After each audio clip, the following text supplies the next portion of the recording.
सबको प्रभु यीशु के नाम में एक बार फिर से जय मसीह की। आज मैं आप लोगों के साथ एक बहुत ही अहम टॉपिक लेके आया हूँ। बड़े ध्यानपूर्वक इस वीडियो को सुने और अंत तक इस वीडियो में बने रहे। वीडियो को स्टार्ट करने से पहले मैं आपसे कहना चाहता हूँ, यदि आपने हमारे चैनल को सब्सक्राइब नहीं किया तो सबसे पहले हमारे चैनल को सब्सक्राइब करें और बेल आइकन जरूर क्लिक करें ताकि अगली वीडियो का आने वाला हर नोटिफिकेशन आप तक पहुंच सके। ये चैनल बहुत ही इंफॉर्मेटिव है आप लोगों की बाइबल की नॉलेज को इन्हांस करने के लिए, उसको बढ़ाने के लिए और स्पिरिचुअल लाइफ में आपको ग्रो करने के लिए ये चैनल बहुत ही ज्यादा महत्वपूर्ण है। प्लीज आइए हम आज के टॉपिक को स्टार्ट करेंगे। इन दिनों में एक चर्चा का विषय बना हुआ है डांस। चर्च के अंदर लोग नाच रहे हैं और क्या ये बिब्लिकल है? क्या बाइबल के अनुसार हम नाच सकते हैं? प्लीज अब ये लाइन को सुनकर तुरंत कमेंट मत करना कि नहीं हम नाच सकते हैं, हम गा सकते हैं, हम ये कर सकते हैं, हम नाच सकते हैं, हम कूद सकते हैं। सबसे पहले आप वचनों को समझिए, आप पहले पूरी वीडियो को देखें उसके बाद, क्योंकि इस वीडियो के दरमियान मैं आपको बताने जा रहा हूं कि हमें चर्च में डांस करना जायज है कि नहीं जायज, क्या हम नाच सकते हैं कि नहीं जा सकते। क्योंकि हम किसी इंसान को फॉलो नहीं कर रहे, हम जीवित परमेश्वर के वचन को फॉलो कर रहे हैं। हमें किसी इंसान की कलीसिया के पैटर्न के हिसाब से नहीं चलना, हमें किसी इंसान की जिंदगी के हिसाब से नहीं, वरन प्रभु यीशु के वचनों के हिसाब से चलना है कि परमेश्वर का वचन हमसे क्या कहता है। ये बहुत ही वंडरफुल मैसेज आप लोगों के लिए बनने वाला है। बड़े ध्यानपूर्वक आज की पहले हम बाइबल में देखेंगे दुष्ट नाच, ईवल डांस बाइबल के अंदर कौन कौन से हुए। अगर हम वचनों को पढ़ेंगे, मैं जल्दी से आप लोगों के साथ कलाम शेयर करने वाला हूं। निर्गमन उसका 32 अध्याय और उसका 19 वचन। शामनी के पास आते ही मूसा को वह बछड़ा और नाचना देख पड़ा, तब मूसा का क्रोध भड़क उठा और उसने तख्तियों को अपने हाथों से पर्वत के नीचे पटक कर तोड़ दिया। अब यहां पर एक वाक्य आ रहा है कि जब मूसा पहाड़ के ऊपर जाता है और जब इजरायली सोचते हैं कि उसे आने में देरी हो जाएगी, हम एक काम करते हैं कि बछड़ा बना लेते हैं। और यहाँ पर हम देख पा रहे हैं कि वह इजरायली लोग बछड़े के सामने डांस कर रहे हैं। जब मूसा ने इस बात को देखा कि इन्होंने एक बछड़ा बनाया है और उसे अपना देवता कहा है कि जिससे ये मिस्र से निकाल लाया है, क्योंकि इजरायलियों का ऐसा कहना था, और वो उस देवते के सामने डांस भी कर रहे हैं, अपनी खुशी को जाहिर कर रहे हैं, उसके सामने नाच रहे हैं, बछड़े के सामने नाच रहे हैं, देवते के सामने नाच रहे हैं। और मूसा को गुस्सा आया, मूसा को क्रोध आया वहां पर, और ये मूसा का नहीं, ये खुदा का क्रोध था। ये पहला दुष्ट नाच बाइबल के अंदर। अगर आप दूसरा नाच देखो, वचनों में आपकी स्क्रीन के ऊपर ये आ रहा है, जब राजा हेरोदेस ने अपने भाई की पत्नी के साथ मैरिज की, हेरोदियास के साथ, तो हम देखने में पाते कि जब उसका बर्थडे आया तो उसकी बेटी भी उसके सामने डांस कर रही है, क्योंकि राजे का बर्थडे था और दरबार के बीच में खड़े होकर वहां नाच हो रहा है। वो भी एक सही नहीं लेकिन एक दुष्ट नाच था। हमने बाइबल में देखा कि देवते के सामने इजरायली नाचे तो दुष्ट नाच था। हमने बाइबल में देखा कि राजे हेरोदेस के सामने उसकी खुद की बेटी नाच रही है और वो भी सही नहीं, वो दुष्ट नाच था। ये बाइबल के अंदर ईवल डांस हुए, बाइबल के अंदर दुष्ट नाच हुए। अब सुनिए, पूरा वचन कंप्लीट नहीं हुआ, मैं इसको कंपैरिजन नहीं कर रहा हूं आज की आराधना के साथ। बड़े ध्यानपूर्वक सुने, ये बाइबल के अंदर मैंने सबसे पहले आपको दुष्ट नाच दिखाए। अब आराधना का मतलब क्या है? वर्शिप का मतलब क्या है? वर्शिप का मतलब यह है कि किसी की महिमा करना, किसी की प्रेज करना, किसी की तारीफ करना, ये महिमा का मतलब है। और वर्शिप क्यों इंपॉर्टेंट है? क्योंकि वर्शिप के लायक कोई है। मैं आपको बोलना चाहता हूं, जिसकी हम आराधना करते हैं, जिसकी प्रभु यीशु के लोग आराधना करते हैं, उसका नाम प्रभु यीशु मसीह है और वो डिजर्व करता है हमारी आराधना। क्यों? क्योंकि उसने अपने आप को खुदा साबित किया, क्योंकि वो खुदा था, वो इस दुनिया में आया, उसने अपने आप को कुर्बान किया, वो मुर्दों में से तीसरे दिन जी उठा, वो विजयी हुआ, वो सिंहासन के ऊपर बैठा, वही दुनिया का राजा है, वह न्याय करता है, वह लोगों को माफ करता, क्षमा करता, उन्हें गुनाहों से, सब कुछ खुदावंद प्रभु यीशु मसीह है। सारी आदर और महिमा उसी की है, उसके सिवा और कोई खुदा नहीं है, इसलिए वही आदर, महिमा और बड़ाई के योग्य है। जब आप प्रकाशित वाक्य को पढ़ोगे, उसके 4 और 5 अध्याय को, वहां पर आराधना चल रही है और आराधना में केवल एक ही बात का जिक्र आ रहा है कि वध किया हुआ मेमना ही सारी आदर, महिमा और जलाल के योग्य है। वह जो वध किया गया मेमना, प्रभु यीशु मसीह, जो हमारे गुनाहों के लिए वध हुआ। बाइबल कहती है वही है जो उन मोहरों को तोड़ने और उस पुस्तक को खोलने के लायक है। क्यों? मूसा नहीं, अब्राहम नहीं, बाकी नबी नहीं जो पुराने नियम के अंदर थे, कोई नहीं, क्योंकि उस पुस्तक को खोलने के लिए ताकत की नहीं लेकिन योग्यता की जरूरत है, और वो योग्यता मसीह यीशु के अंदर है। उसने अपनी जान को दिया और आपको और मुझे गुनाहों की दलदल से बाहर निकाला। इसलिए कलाम वहां पर गीत गा रहा है, वो सारे लोग, सारे स्वर्गदूत और वो 24 बुजुर्ग उस मेमने की ओर देखकर कि वह मेमना है, आदर, महिमा और जलाल के योग्य है। मैं आपको बोलना चाहता हूं, इसलिए हम उसकी महिमा करते हैं, इसलिए हम उसकी तारीफ करते हैं, इसलिए हम उसकी प्रेज करते हैं। उसने वो किया जो किसी ने नहीं किया, क्योंकि वो खुदा था। आमीन। और वर्शिप का मतलब है प्रेज करना, आराधना करना। अगर हम चर्च में आ रहे हैं तो उसकी महिमा के लिए आ रहे हैं। अगर हम चर्च में आके कोई एक्टिविटी कर रहे हैं तो केवल परमेश्वर के लिए कर रहे हैं। और बाइबल भी कहती है जब तुम इस पृथ्वी के ऊपर कुछ भी करो तो अपने खुदा के लिए करो, अपने परमेश्वर के लिए करो। अब देखें, अब बाइबल के अंदर से अच्छे नाच हम देखते हैं। अगर आप पढ़ोगे कूच उसका 15 अध्याय और उसका 20 वचन, तो यहां पर लिखा है तब हारून की बहन मरियाम नामक नबिया के हाथ में डफ लिया और सब स्त्रियां डफ लिए नाचती हुई उसके पीछे हो ली। अब देखो यहां पर क्या हो रहा है। अब यहां पर मूसा की बहन मरियम, उसका जो नाम है वो एक नबिया है, वो अपने हाथ में डफ पकड़ती है और वो डफ बजाती है और वो नाचती है और उसके पीछे बहुत सारी स्त्रियां भी नाचने लग पड़ती है। देखिए ध्यान से, केवल स्त्रियां उसके पीछे लगकर नाचना शुरू कर देती है। अब यहाँ पर इंसिडेंट क्या हुआ, यहाँ पर उन्होंने लाल समुद्र पार किया और उन्होंने डफ निकाला और खुदा की महिमा करनी स्टार्ट की। 6 अध्याय उसके 12 से लेकर 16 वचन तक यहाँ पर जिक्र आता है दाऊद राजे का। दाऊद राजा भी अब यहाँ पर डांस करता है। चलिए मैं आपके लिए वचन पढ़ देना चाहूंगा। 2 शमूएल उसका 6 अध्याय, अभी सिर्फ आपके लिए मैं वचन पढ़ रहा हूँ 12 से लेकर 16 वचन तक। यहाँ पर लिखा है तब दाऊद राजा को यह बताया गया कि यहोवा ने ओबेदेदोम के घराने पर और जो कुछ उसका है उस पर भी परमेश्वर के संदूक के कारण आशीष है। तब दाऊद ने जाकर परमेश्वर के संदूक को ओबेदेदोम के घर से दाऊदपुर में आनंद के साथ पहुंचा दिया। जब यहोवा का संदूक उठाने वाले 6 कदम चल चुके तब दाऊद ने एक बैल और एक पाला हुआ पोसा हुआ बछड़ा बलि कराया और दाऊद सनी का एपोद कमर में कसे हुए यहोवा के सम्मुख तन मन से नाचता रहा। दाऊद और इज़राइल का समस्त घराना यहोवा के संदूक को जयकार करते और नरसिंगे फूंकते हुए ले चले। तब यहोवा का संदूक दाऊदपुर में आ रहा था। तब शाऊल की बेटी मीकल ने खिड़की में से झांककर दाऊद राजा को यहोवा के सम्मुख नाचते कूदते देखा और उसे मन ही मन तुच्छ जाना। अब यहाँ पर हम देख पा रहे हैं कि दाऊद जब अपने नगर में इस बात को सुनता है कि यहोवा का संदूक उसके नगर में आ रहा है और वह बड़ा ही खुश हो जाता है। वो अपने कपड़ों को उतारता है, संदूक के आगे वो डांस करना स्टार्ट कर देता है। ये भी बाइबल के अंदर बहुत अच्छा नाच है और आज संसार में लोग इसी के आधार के ऊपर कलीसियाओं के अंदर, चर्चों के अंदर, अपनी बड़ी बड़ी कलीसियाओं के अंदर डांस कर रहे हैं। मैं आपको बताना चाहता हूं, एक हमने देखे बाइबल के अंदर डिफरेंस बिटवीन देखे। बाइबल के अंदर हमने बुरे नाच भी देखे और बाइबल के अंदर हमने अच्छे नाच भी देखे। अब सुनिए, जो मेन सवाल है, क्या नए नियम के अंदर हम डांस कर सकते हैं? क्या नए नियम के अंदर हम चर्च के अंदर जाके अपने पैरों को उछाल सकते हैं या अपने हाथों को घुमा सकते हैं या डांस कर सकते हैं, या प्रभु यीशु के लिए हम उछल उछल के नाच नाच के क्या उसकी आराधना कर सकते हैं? ये सवाल हमें बाइबल से चाहिए, हमारी बुद्धि के द्वारा नहीं, हमें शब्द के द्वारा नहीं। मैंने फेसबुक के ऊपर एक क्वेश्चन डाला था इसी के विषय में, नाचने के विषय में। एक भी बंदे ने रिप्लाई वचनों के आधार पर नहीं किया, क्योंकि किसी ने कहा नाच सकते हैं, किसी ने कहा नहीं नाच सकते।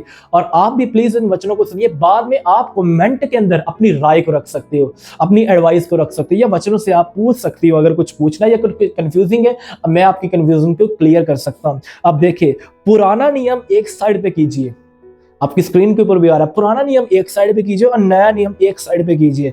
अब जो पुराने नियम में था, खुदा ने उन कई चीजों को नए नियम के अंदर ऐड नहीं किया, लेकिन उसको चेंज कर दिया है। फॉर एग्जांपल, पुराने नियम के अंदर अगर आप देखोगे तो सारी जो ब्लेसिंग्स थी, सारी जो बरकतें थी, वो अर्थली थी, वो दुनियावी बरकतें थी।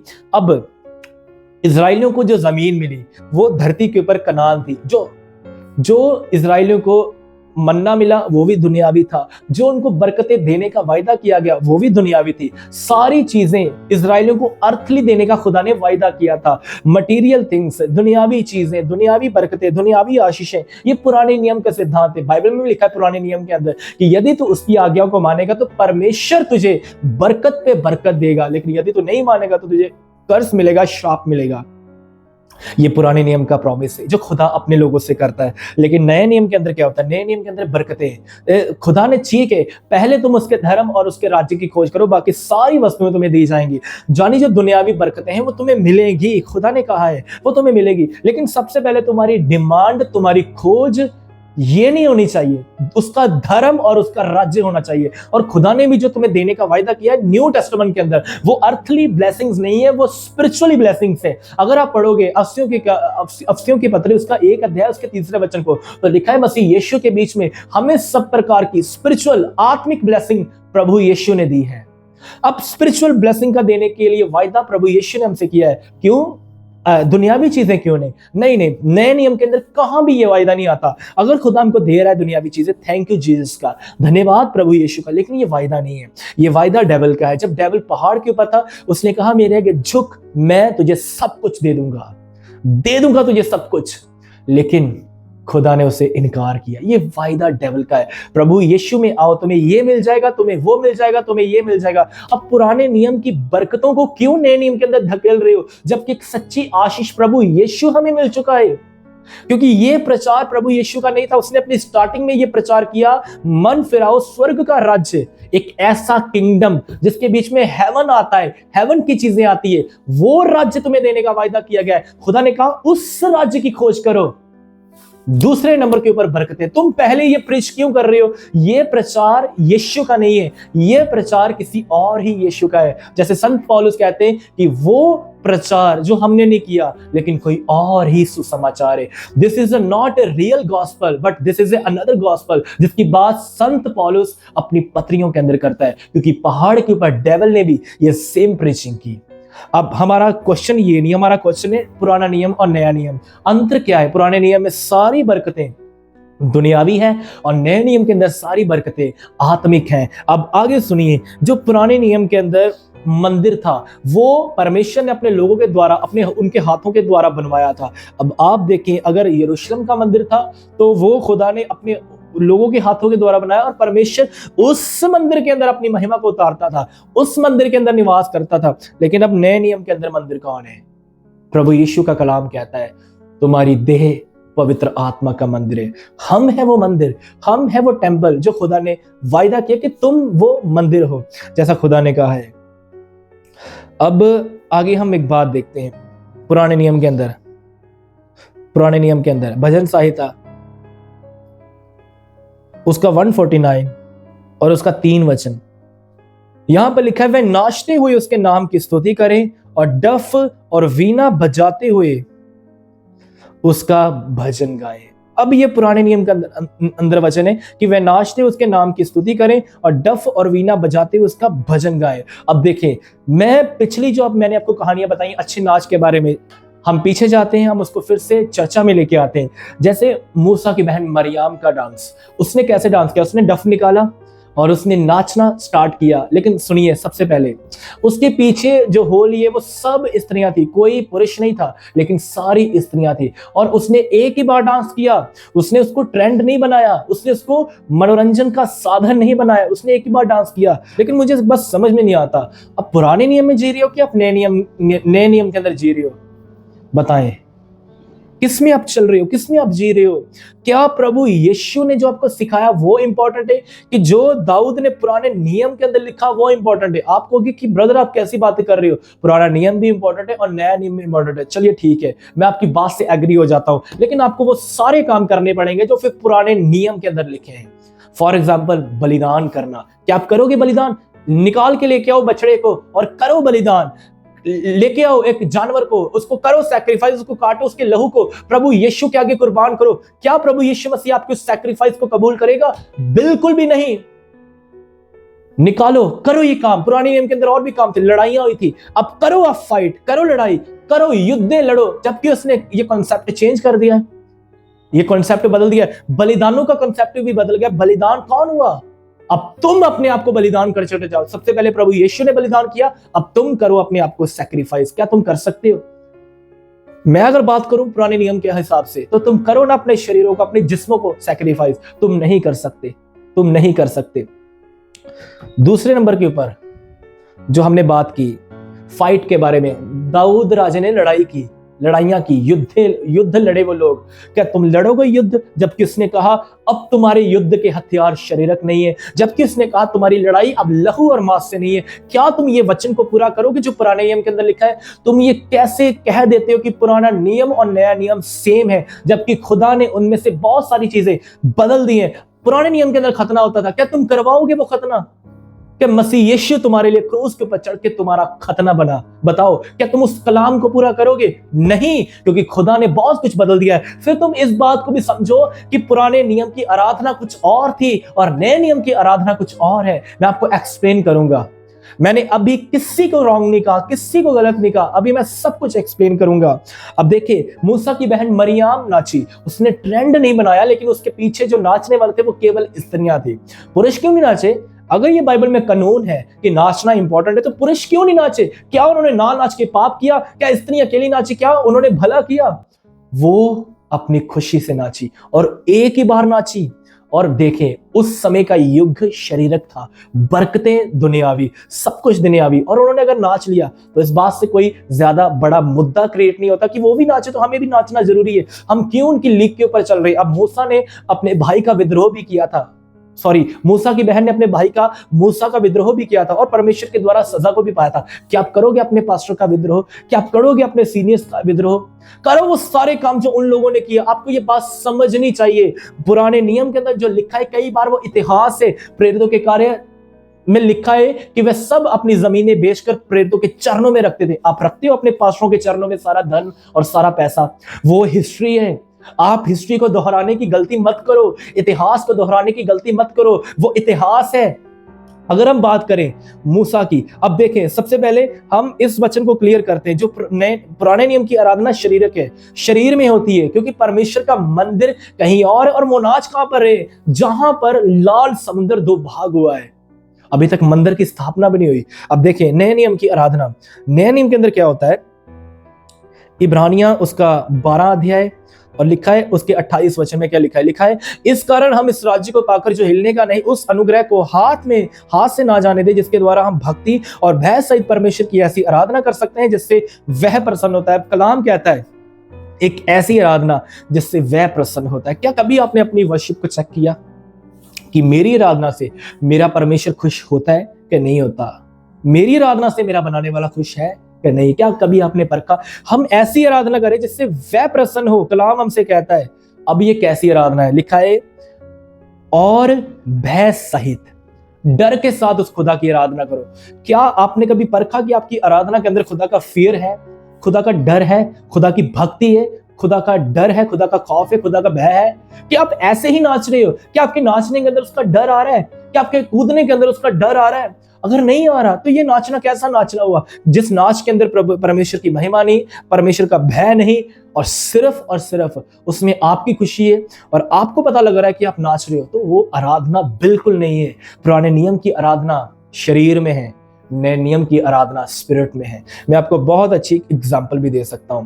पहले हम देखेंगे नए नियम की आराधना, फिर मैं आपको उस वचन की ओर लेके जाऊंगा जो दुनिया आज एग्जाम्पल लेती है। अब देखें, संत पौलुस और सिलास जब जेल में गए तो वचन में लिखा है वे आधी रात को परमेश्वर के भजन गा रहे थे, परमेश्वर की आराधना कर रहे थे। अब वो वहां पर भजन गा रहे थे। अब बेशक वो काट में ठुके थे या उनके पैर भी काट में ठुके थे, हाथों में हथकड़ियां लगी थी, लेकिन वो क्या कर रहे हैं? वो आराधना कर रहे हैं, वो वर्शिप कर रहे हैं। उनकी वर्शिप के अंदर कोई स्वार्थ नहीं है, उनकी वर्शिप के अंदर कोई उनको कुछ मिले ऐसा कुछ भी नहीं है। उनकी वर्शिप के अंदर वो अपने खुदा को प्रसन्न कर रहे हैं, वो अपने परमेश्वर को खुश कर रहे हैं, और उनकी आराधना से खुदा खुश भी हो जाता है और उनके द्वारा एक बड़ा चमत्कार करता है। वो जेल के अंदर एक चर्च को क्रिएट कर देता है, चर्च को स्थापित कर देता है। मैं आपसे पूछना चाहता हूं, क्या आप तब भी आराधना करते हो जिस समय आप हैप्पी हो, जिस समय आप खुश हो, जिस समय खुदा आपको ब्लेस करे। क्या आपकी आराधना पुराने नियम के लोगों के जैसे है कि जब मरियम को पता चला कि खुदा ने लाल समुद्र को 2 हिस्से कर दिया, अब डफ निकालो और खुदा की महिमा करो। पहले तो वो समुद्र के इस तरफ कुड़कुड़ा रहे थे, उन्होंने आराधना की, लेकिन बॉडी में, शरीर में वह असली आराधना नहीं थी। असली आराधना तो पौलुस और सिलास की है, जो दुखों के बीच में भी, परेशानियों के बीच में भी अपने परमेश्वर की स्तुति कर रहे हैं, अपने परमेश्वर की बड़ाई कर रहे हैं। That means this is a real worship. यह है सच्ची आराधना। बेशक वो उछल के कूद नहीं रहे, नाच नहीं रहे, वहां पर बैठे बैठे वो खुदा की प्रतिष्ठा कर रहे हैं, वो खुदा की आराधना कर रहे हैं। क्या आप ऐसी आराधना कर पाते हो? अगर आप केवल चर्च में जाके खुशी के माहौल में नाचते हो, कूदते हो, चिल्लाते हो और पता नहीं कौन कौन से स्टेप मारते हो, लेकिन घर पे आके यदि आप अपनी परिस्थितियों के कारण दुखी हो जाते हो, तो वो सच्ची आराधना नहीं है। बहुत सारे लोग तो आज सिर्फ आराधना चर्च के अंदर ही करते हैं, घर में कोई वास्ता नहीं उनका, पर्सनल कमरे में कोई वास्ता नहीं उनका खुदा के साथ। और प्लीज ऐसा मत करें। संत पौलुस की आराधना को, सिलास की आराधना को चेक करो और अपनी आराधना को चेक करो, अपनी आराधना को। अब देखिए, अब चलिए हम लास्ट क्वेश्चन के ऊपर जाते हैं। दाऊद, 2 शमूएल उसका 6वां अध्याय, 6वां अध्याय 12 से लेकर 16 वचन तक। अब यहां पर लिखा है, तब दाऊद राजा को यह बताया गया कि यहोवा ने ओबेदे दोम के घराने पर जो कुछ उसका है उस पर भी परमेश्वर के संदूक के कारण आशीष है, संदूक के कारण आशीष है। तब दाऊद ने जाकर परमेश्वर के संदूक को ओबेदे दोम के घर से दाऊदपुर में आनंद के साथ पहुंचा दिया। अब देखें, दाऊद यहां पर एक राजा है, एक किंग है, और बड़े खुशी, बड़े आनंद के साथ क्या कर रहा है? उस संदूक को ले रहा है। संदूक को वो ले जाकर बड़े आनंद के साथ, खुशी के साथ दाऊदपुर में पहुंचा रहा है, अपने नगर के अंदर। उसकी चाहत को जरा देखें, जरा ध्यान दे उसकी खुशी को, उसकी चाहत की ओर। लिखा है, तब यहोवा का संदूक उठाने वाले 6 कदम चल चुके, तब दाऊद ने एक बैल और एक पाला पोसा हुआ बछड़ा बलि कराया, और दाऊद सनी का एपोद कमर में कसे हुए यहोवा के सम्मुख तन मन से नाचता रहा। दाऊद सनी का एपोद कमर में कसे हुए यहोवा के सम्मुख तन मन से नाचता रहा, तन मन से नाचता रहा। किसके निकट? संदूक के आगे होकर। उसने अपने कपड़ों को रिमूव कर दिया, अपने कपड़ों को उतार दिया उसने, और उसने अपने कमर के इर्द गिर्द एक उसने कपड़े को लपेटा, एपोद कमर में कसे हुए एपोद को लपेटा, और वो यहोवा के सम्मुख तन मन से नाच रहा है, तन मन से नाच रहा है। दाऊद और इजराइल का समस्त घराना यहोवा के संदूक को जय जयकार करते और नसिंगे फूंकते हुए ले चले। अब 16 वचन जब पढ़ोगे तो यहाँ पर लिखा है कि जो शाऊल की बेटी मीकल ने खिड़की में से झांककर दाऊद राजा को यहोवा के सम्मुख नाचते कूदते देखा, तो उसे मन ही मन तुच्छ जाना, मन ही मन तुच्छ जाना। अब देखो, अब 20 वचन की ओर हम ध्यान देंगे। लिखा है, तब दाऊद अपने घराने को आशीर्वाद देने के लिए लौटा, और शाऊल की बेटी मीकल दाऊद से मिलने को निकली और कहने लगी, आज इजराइल का राजा जब अपना शरीर अपने कर्मचारियों और दासियों के सामने ऐसे उघाड़े हुए था, मतलब जिसने अपनी बॉडी को नंगा किया था, अपने कपड़ों को उतारा था और सिर्फ एबोद बांधा था, और जैसा कोई निकम्मा अपना तन उघाड़े रहता है, निकम्मा मतलब जैसे कोई पागल। दाऊद ने मीकल से कहा 21 में, यहोवा जिसने तेरे पिता और उसके समस्त घराने के बदले मुझको चुनकर अपनी प्रजा इजराइल का प्रधान होने को ठहरा दिया, उसके सम्मुख मैं ऐसा नाचा, और मैं यहोवा के सम्मुख इसी प्रकार से नाचा करूंगा, और मैं इससे भी अधिक तुच्छ बनूंगा और अपनी दृष्टि में नीच ठहरूंगा, और जिन दासियों की तूने चर्चा की है वह भी मेरा आदर मान करेगी। और शाऊल की बेटी मीकल के मरने के दिन तक कोई संतान ना हुई। अब सुनिए यहाँ पर क्या लिखा है। यहाँ पर लिखा है, जब दाऊद अपनी वाइफ से मिलता है मीकल से, तो वो उसे कहती कि आज इजराइल का राजा अपने कर्मचारियों के सामने और उन दासियों के सामने कैसे अपने बदन को नंगा करके नाच रहा था, पागलों की तरह, निकम्मा बनकर। उसने कहा वो कैसा देख पड़ता था, जैसे कोई पागल हो। तब दाऊद ने कहा, अब सुन ले इस बात को, मैं यहोवा के संदूक के आगे अब इससे भी पागलों की तरह नाचूंगा। अब लोग ये एग्जाम्पल उठाते हैं। आज बहुत सारी चर्चें, बहुत सारे पास्टर, बहुत सारे अपोस्टल, बिशप, प्रॉफिट इस एग्जाम्पल को उठाकर अपनी चर्चों में डांस करवाते हैं। क्या आपको पता है चर्च के अंदर डांस जो आज हो रहा है और जो दाऊद का नाच रहा था, वो इसमें इतना ज्यादा अंतर है ना। लेकिन क्यों आप इस बात को समझ नहीं पाते? क्यों आप आराधना को बिगाड़ रहे हो? जैसे आज बहुत सारे पास्टर्स हैं जो अपनी चर्चों के बीच में डांस कर रहे हैं। और कैसा डांस? दाऊद का नाचना कैसा था, उसकी वाइफ क्या बोलती है, आपने इस वचन को अभी तक समझा ही नहीं है। जितने भी यूट्यूब के ऊपर मुझे देख रहे हैं जिनका ये क्वेश्चन है, प्लीज ध्यान से सुनिए। अब दाऊद जब नाच रहा है तो उसका नाचना कैसा है, उसका नाचना पागलों की तरह, उसे खुद नहीं मालूम चल रहा कि बन क्या रहा है। वो राजा था, इतनी बड़ी पोजीशन, लेकिन अपने कपड़ों को रिमूव करता है, अपने कपड़ों को उतार देता है। लेकिन आजकल क्या हो रहा है, सब पता होता है हम क्या स्टेप कर रहे, कौन सा स्टेप नहीं कर रहे, हम किधर नाच रहे, किधर क्या नहीं नाच रहे, सब पता होता है। दाऊद को कुछ भी पता नहीं था। दाऊद पागलों की तरह बन चुका था। दाऊद ने अपने कपड़ों को उतार दिया था और दाऊद सिर्फ एक खुशी के साथ नाच रहा था, एक खुशी के साथ। बेशक वो शरीर में नाच रहा था, लेकिन खुशी पता क्या थी, खुशी ये थी कि उसके नगर के अंदर परमेश्वर की महिमा आई है, परमेश्वर का संदूक आया है। और आजकल क्या होता है, जब खुदा का सच्चा वचन आता है, मसीह लोग तो दुखी हो जाते हैं, मसीह लोग तो परेशान हो जाते हैं। लेकिन जब नाचने का समय आता है, ये बहुत ऊंची ऊंची और चिल्ला चिल्ला कर और कूद कूद कर नाचते हैं। क्यों? जब वचन खुलता है तब आपको क्या हो जाता है, तब आपके मुंह क्यों उतर जाते हैं, तब आपको मिर्ची क्यों लग जाती है, तब आपको वैसा बिहेव करना क्यों स्टार्ट कर दे कि हमें वचन नहीं सुनना। इसलिए कलाम कहता है कि अंत के दिनों में लोग अपना प्रचारक खुद ढूंढेंगे। कलाम से कोई प्यार नहीं है लोगों को, लेकिन हाँ, नाचने से प्यार है। दाऊद आपकी तरह नहीं था, दाऊद आपकी तरह हिपोक्रेट नहीं था। दाऊद अगर नाचा तो वो खुदा की महिमा के लिए नाचा। दाऊद अगर नाचा था वो खुदा की महिमा के लिए, कि वो महिमा मेरे नगर के अंदर आई। इस खुशी, इस चाह और इस आनंद के साथ नाचा। लेकिन आज क्या हो रहा है, आज सब कुछ बदल चुका है। दाऊद की एग्जाम्पल तो लोग उठाते, लेकिन दाऊद के जैसे उनकी जिंदगी नहीं है, दाऊद के जैसे उनके बिहेव नहीं है। अगर एक पास्टर आज अपनी चर्च के अंदर है और अगर वो अपनी चर्च को ये वचन टीच कर रहा है, मैं आपको बताना चाहता हूं, इस वचन को अगर टीच करने के बाद वो बॉडी के अंदर नाच रहा है तो वो गलत नाच है। पता क्यों? पता क्यों? क्योंकि दाऊद कभी भी अगर वो नाचा भी शरीर के अंदर, चलिए मान लेंगे वो नाचा, और आप ये एग्जाम्पल उठाते, वो कभी मंदिर के अंदर नहीं नाचा। अब बाइबल में से, पुराने नियम के अंदर एक वचन मुझे निकाल के दिखाओ पूरी बाइबल में से कि कोई मंदिर के अंदर जाके, जहां खुदा की उपस्थिति निकली, कोई नाचा हो। कोई भी नहीं नाचा, एक जन भी नहीं नाचा। ये सच्चाई है। यहां तक कि पुराने नियम के अंदर यदि कोई याजक साल में एक बार लोगों की वो जितने भी गुनाह बलिदान लेके जाता था, अगर वो पूरा पवित्र है तो वो बच के बाहर आ जाता था। अगर वो गुनहगार है, वही उसकी ऑन द स्पॉट डेथ हो जाती थी। इतना भयानक और खौफनाक था वो खुदा के घर का माहौल, खुदा के मंदिर का माहौल। और लोग कभी भी खुदा के घर में जाकर कोई उल्टी सीधी हरकतें नहीं करते थे।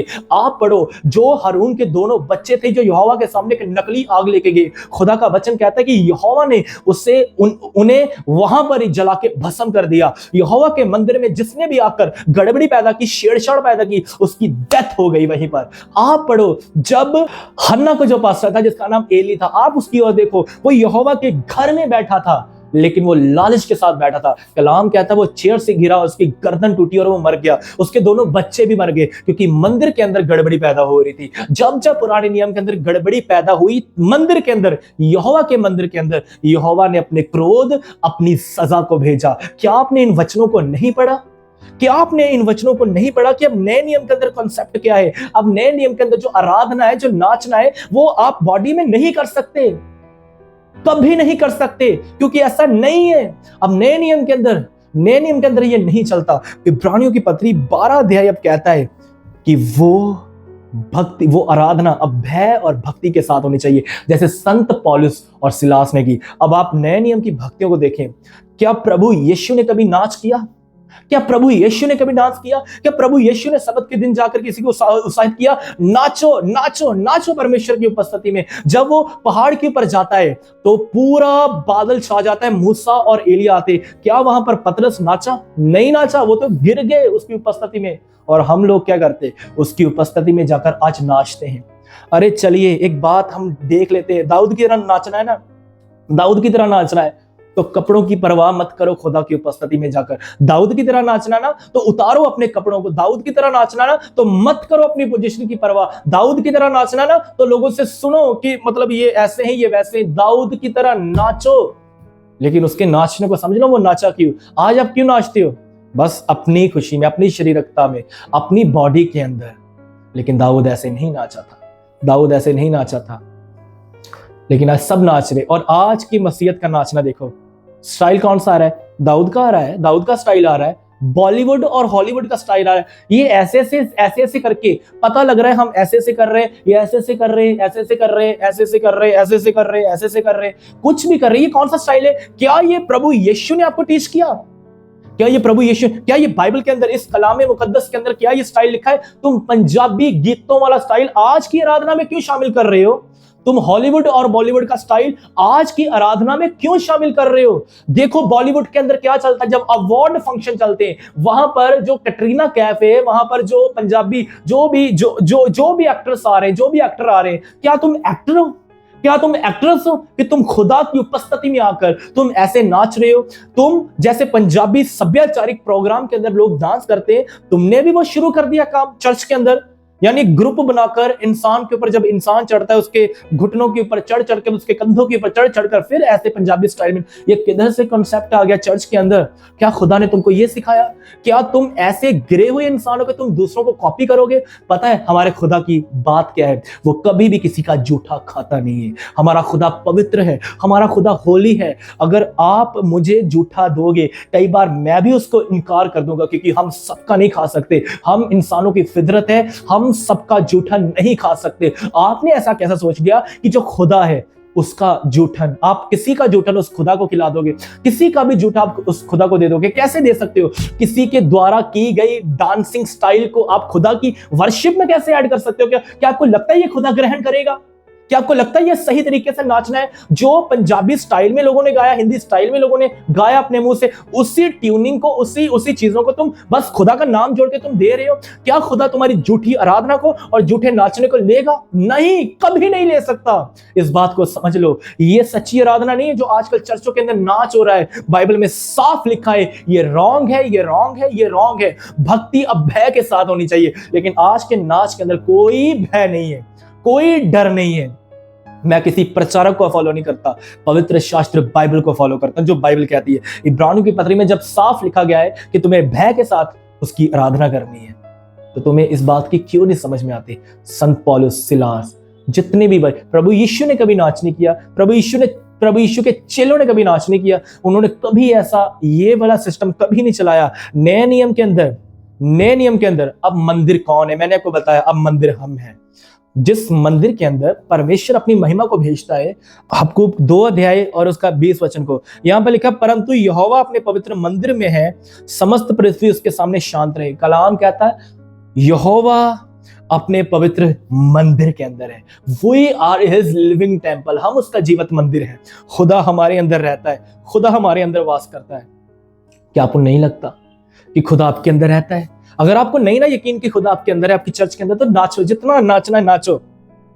आपका पास्टर कह रहा है नाचो, बनाओ उसको क्लब बना डालो चर्च को। आजकल तो लोगों ने क्लब ही बना दिया, पूरा क्लब बन चुका है कलीसिया, चर्च पूरा क्लब बन चुका है। परमेश्वर की उपस्थिति जबकि हमारी कलीसियाओं में है, इस मंदिर के अंदर है, तो क्यों खुदा को इस मंदिर के अंदर डांस करवा रहे हो? आपको पता है उसका आत्मा आपके अंदर वास करता है। और जब आप पंजाबी स्टाइल में नाचते हो ना, ऐसे उछल के कूद के, जो भी आप स्टेप मारते हो, क्योंकि स्टेप के बिना तो मिनिस्ट्री में चल ही कुछ नहीं रहा। नाचना अपने स्टाइल में, बंदा अपनी मस्ती में, अपने आप में बंदा मगन होता है, वो जिधर मर्जी हाथ पांव मारता है। मैं उसकी बात नहीं कर रहा हूं, क्योंकि आराधक को तो पता ही नहीं होता वो कर क्या रहा है, क्या नहीं कर रहा। लेकिन जिसको पता है कि वो कौन सा स्टेप मार रहा है, वो सीख क्या है, लर्न कर क्या है, तो मुझे नहीं पता ये कौन सी आराधना है, ये कौन सी आराधना है। बस इतना मुझे पता है, ये खुदा के लिए आराधना नहीं है। ये तुम बस अपने टैलेंट को दिखा रहे हो और तुम अपना मनोरंजन, अपनी खुशी कर रहे हो, और कुछ नहीं है, और कुछ नहीं है। ऊपर से आजकल की बहनें इतना मेकअप लगा के आती है, इतना ज्यादा मेकअप, ओवर मेकअप, और आकर नाचती भी है। और कुछ लोग तो नाचते खुदा की उपस्थिति में फ्रंट कैमरे में अपनी वीडियोस बनाकर अपलोड भी कर देते हैं। ये कैसी, जब आराधना का टाइम है तुम आराधना करो, और तुम्हें अपनी मेकअप की पड़ी है, तुम्हें अपने आप को सुंदर बना कर ऐसा करके फिर तुम नाच रहे हो। ये आराधना बिल्कुल नहीं है। क्या आराधना करते समय तुम्हारे आंसू नहीं निकले? अरे अनसमल जी जब आराधना करते थे, उनकी टी शर्ट, उनकी शर्ट, उनकी टाई पता नहीं किधर चली जाती थी। लोग उनकी आराधना में आकर रोते थे, लेकिन आजकल के लोग नहीं रोते। क्यों? अगर रोएंगे तो सारा मेकअप खराब हो जाएगा, इसलिए वो रोते नहीं है। ये सच्ची आराधना नहीं है। सच्ची आराधना नहीं है, क्योंकि ध्यान कहीं और है, आराधना की तरफ नहीं, बस नाचने की तरफ ध्यान है, नाचने की तरफ। हम खुदा का मंदिर है, और अब नए नियम की आराधना आत्मा और सच्चाई से होनी चाहिए, आत्मा और सच्चाई से, जिसके अंदर आत्मा खुदा के साथ कनेक्ट हो जाए, जिसके अंदर पूरी सच्चाई होने पाए। ये जो बॉलीवुड और हॉलीवुड से स्टाइल आ रहा है ना, ये झूठा है, झूठा, ये फॉल्स है, नकली है, नकली कॉपी है। खुदा हमारा कॉपी नहीं करता, नकल नहीं करता, झूठ नहीं बोलता, ये झूठी आराधना नहीं लेता। सच्चाई से, तुम्हारे दिल से तुम जो भी कर रहे हो ना, जैसे हन्ना के बारे में लिखा कि वो अपने दिल को उंडेल रही थी, अरे प्रेयर उसको, यही उसके लिए दुआ थी, वो रो रही थी, उंडेल रही थी मन को, लोगों को लग रहा था इसने नशा किया है। दाऊद वहां पर पागलों की तरह नाच रहा था, कपड़े उतार कर, राजा था, फिर भी कोई परवाह नहीं की, उसने भूल गया। उसको एक ही चीज याद थी, खुदा का कलाम इधर आ रहा है, खुदा का वो संदूक इधर आ रहा है। क्या आपको इतना भी पता है कि जहां आप जाते हो चर्च के अंदर, वहां कौन उतरता है? खुदा। और आपको शरीर में नहीं नाचना, आत्मा में। आप आत्मा में जो भी कर रहे हो, और आपको किसी की तरफ ध्यान भी नहीं होना चाहिए, आप खुदा के लिए करो ना, आप प्रभु यीशु के लिए करो, प्रभु यीशु के लिए। और स्टेपों वाला काम तो बिल्कुल गलत है, ये आत्मा का काम नहीं है, ये गलत है, ये रॉन्ग है।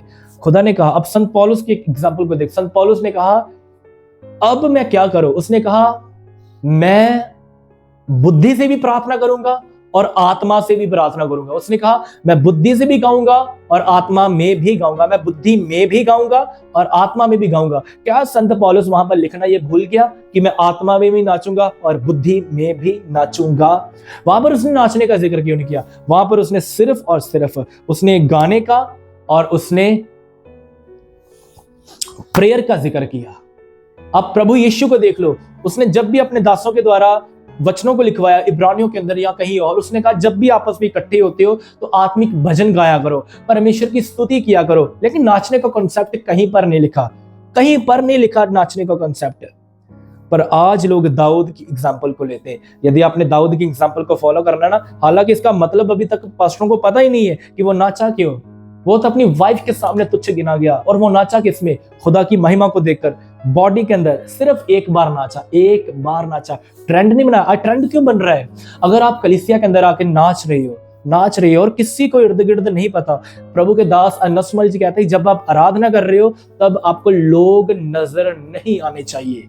लेकिन आजकल की आराधना के अंदर तो एक दूसरे की चेहरे की ओर देखकर लोग नाचते हैं, लेग्स उठा के नाचते हैं, हाथों को उठा के पता नहीं कौन कौन से स्टेप मारते, पूरे कॉपी किए स्टेप सीख कर आते हैं। ये आराधना नहीं है, ये आराधना नहीं है। अगर आपको लोग नजर आ रहे हैं, अगर आप चर्च के अंदर आ रहे हो और अगर आप नाच रहे हो, कूद रहे हो, आत्मा से भर रहे हो, आपको पता ही नहीं चल रहा आप किधर जा रहे हो किधर नहीं। अब यहाँ पर रुक के सोचें, बाकी धार्मिक स्थानों के अंदर जो पंजाब के अंदर या बाहर हिंदू, सिखों और मुसलमानों के बीच में, वहाँ पर ऐसे कोई भी ड्रामे या ऐसा डांस प्रोग्राम नहीं चलता। अगर वो खुदा का भय मान सकते हैं, अगर वो अपने परमात्मा का मान सकते हैं, तो हम क्यों नहीं? बाकी आगे सुने आप। ये वचन में लिखा है आत्मा जिधर चाहता है उधर इंसान को ले जाता है। ये अपने कंट्रोल में नहीं होता, ये अपने वश में नहीं होता, ये अपनी ताकत से नहीं होता। और अगर एक ऐसा बंदा आराधना कर रहा है जिसके द्वारा वो खुदा से कनेक्टेड है और किसी को नहीं मालूम वो पवित्र आत्मा के शब्दों को बोल रहा है, वो आत्मा से भर रहा है, वो नाच भी रहा है, लेकिन ऐसा नाच कि उसका नाच समझ में ही नहीं आ रहा कि ये कर क्या रहा है इंसान, उससे पता चलता है ये खुदा की उपस्थिति में मगन है, ये मगन है। और ऐसा बंदा अपने घर में भी आराधना करता है। नहीं तो आज अधिकतर कलीसियाओं के अंदर घर में कोई वर्शिप नहीं, घर में अकेले कोई खुदा के सामने नहीं, वो पागलों की तरह हरकतें करते या अपने प्यार को जाहिर करते या नाचते। बस कलीसिया के अंदर आके नाच के दिखाना कि मैं डांसर हूं, मैं ये हूं, मैं वो हूं। तुम माइकल जैक्सन नहीं हो, तुम माधुरी दीक्षित नहीं हो, तुम प्रभु यीशु के लहू के द्वारा उसकी खरीदी गई कलीसिया हो। कलाम में लिखा तुम नया यरूशलेम हो जो पवित्र किया गया है। तुम्हें नहीं मालूम तुम्हारे अंदर प्रभु यीशु मसीह वास करता है और वो तुम्हें नाचने की अनुमति नहीं देता, वो तुम्हें आत्मा से भरने की अनुमति देता है, आत्मा में आराधना करने की अनुमति देता है। वो ये चाहता है कि तुम आत्मा में आराधना करो, और जो आत्मा में आराधना करता है वही परमात्मा के साथ टच में आता है, प्रभु यीशु के साथ जुड़ता है। आज जो नाच रहे हैं ना, ध्यान से सुन लो, इस बात को ध्यान से सुन लो। अगर आप कहते हो कि हम नाचेंगे ब्रदर, हम नाचेंगे, आपकी वीडियोस के द्वारा हमें कोई फर्क नहीं पड़ेगा, आप इस वीडियो के नीचे आके चाहे नेगेटिव कमेंट करो, जो मर्जी करो, आई डोंट केयर, लेकिन वचन जो सच है वो सच है। अब आप कहोगे हम नाचेंगे, हम तो नाचेंगे, आप कुछ भी कर लो, हम इससे भी ज्यादा नाचेंगे, तो नाचो भाई, आपको किसने मना किया है? खुदा के कलाम ने मना किया है। आप इसका विद्रोह कर रहे हो, प्रभु यीशु के वचनों का विद्रोह कर रहे हो। आप वही इंसान हो जो चर्च में जाके नाचोगे, लेकिन घर में आकर आप गालियां निकालोगे। अब बाहर जाकर आप वो सारे काम करोगे जो खुदा को नहीं पसंद। लेकिन खुदा ऐसी आराधना से कभी खुश नहीं होगा। सुन लो, खुद कभी कभी कभी खुश नहीं हो सकता। ये प्रभु यीशु का कहना है, प्रभु यीशु का। अगर दाऊद की तरह काम करने ना, तो दाऊद की तरह वो भी करो जो उसने बाकी काम किए। दाऊद ने बहुत सारे उल्टे काम भी किए। दाऊद ने बलिदान भी चढ़ाओ ना बलिदान। अब इस वचन को नकारना मत।